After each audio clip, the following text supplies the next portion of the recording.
Today we're going to discuss the basics of lure work. So whether you're just starting to fly your first falcon or you're wanting to practice before getting your first falcon, if lure exercising is something that you're going to plan to do, then watch this video.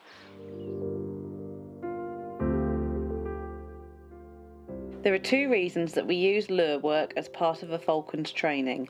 The first is for recall and the second is for fitness and exercise.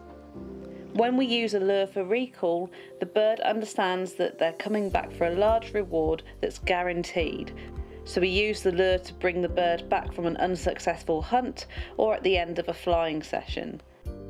When we use lures for fitness work and exercise, the bird understands that the lure pad replaces the quarry it would hunt in the wild, and so it understands that we're playing a game of cat and mouse in which it flies at the lure pad as if it were its quarry. The lure allows the falcon to fly in a natural manner. The reason we use lures when exercising a falcon is that due to their high speeds and not very good braking ability, they're able to fly in a natural manner as if they were hunting, and we're able to increase their fitness or give them a chance to fly if hunting isn't suitable. Regular lure flying sessions will increase a falcon's ability, confidence and fitness.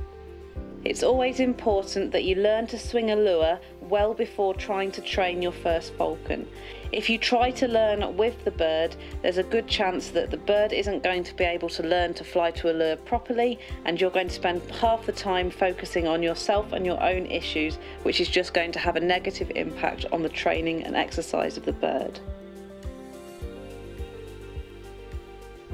So by practicing for a short period every day, you will increase your own ability and it will put you in a position to fly your falcon safely and competently.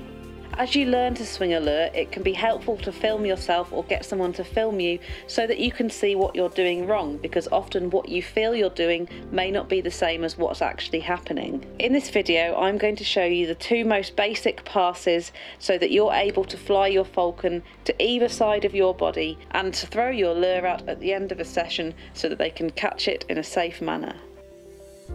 As with any new skill, take 5 or 10 minutes each day to practice.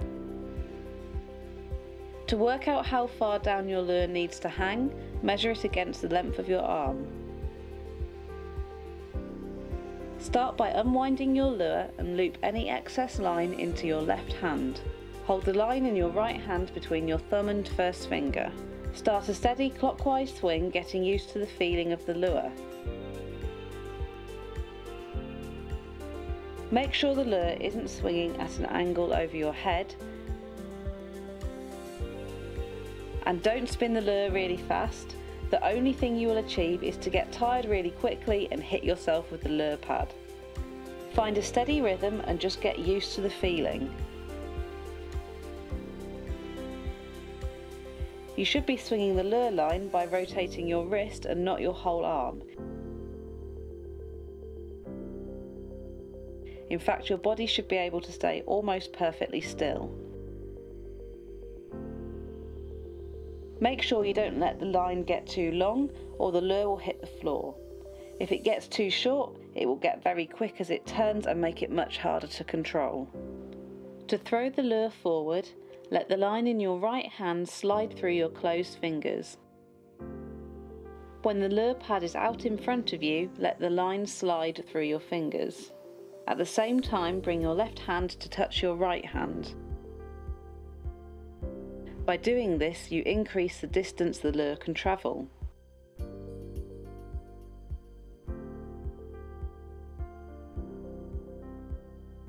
If you hold on to the line as you send it forward, you will travel with it. This limits your control of the lure and will make your swinging very jerky. You will also find it very hard to do a pass because you'll have to turn your whole body and drag your arm through the air. The most important thing with lure swinging is feet position. As you send the lure forward, take a step with your right foot so that you lunge into the movement. To complete a successful pass, as you send the lure pad out in front of you, turn 180 degrees by leading with your left shoulder. As you turn, pull the lure through and continue swinging clockwise. You will now be facing in the other direction.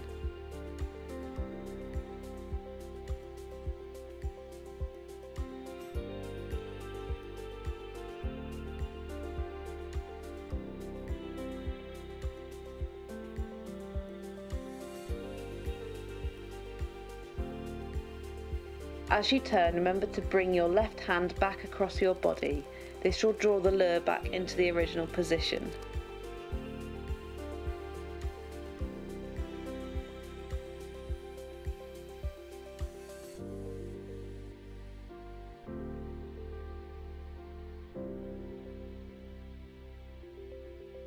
Spend some time practicing this. Don't worry too much about where you end up, just try and perfect the turn. Try to do the pass when the lure has reached the furthest point from your body.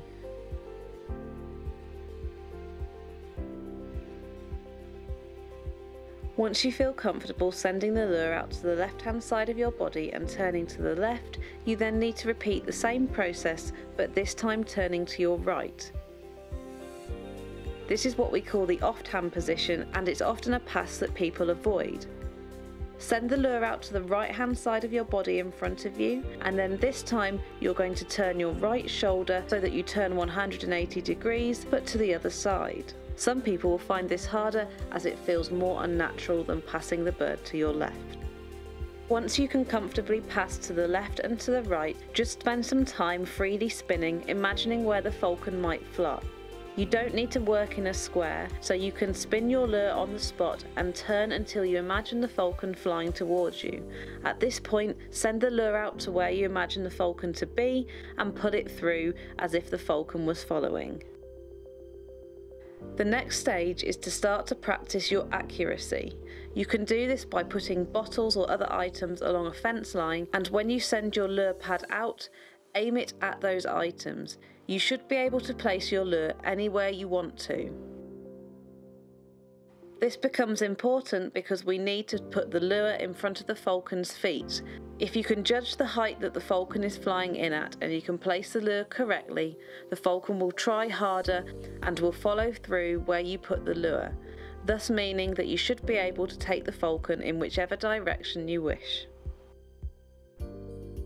When a falcon isn't sure about the placement of the lure or the confidence of the falconer, they will not commit to the pass and instead will fly overhead nowhere near the lure.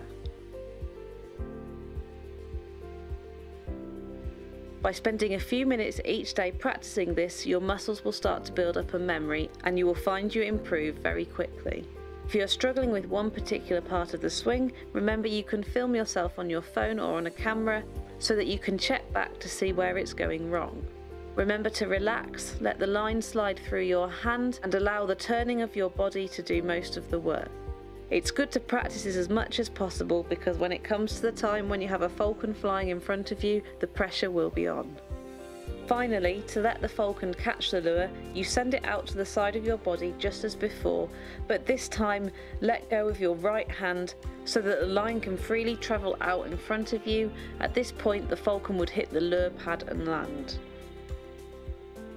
If you continue to use just one pass with your falcon all the time, they will get used to your style and they will not put in 100% effort. By mixing up the passes that you choose to use, the falcon can't predict which side to come to, and it means you're able to send the falcon in different directions. This will encourage the falcon to try new tactics. In the next episode, we will look at overhead passes, how to retrieve the falcon from the lure, and some of the dangers that we might face when lure flying.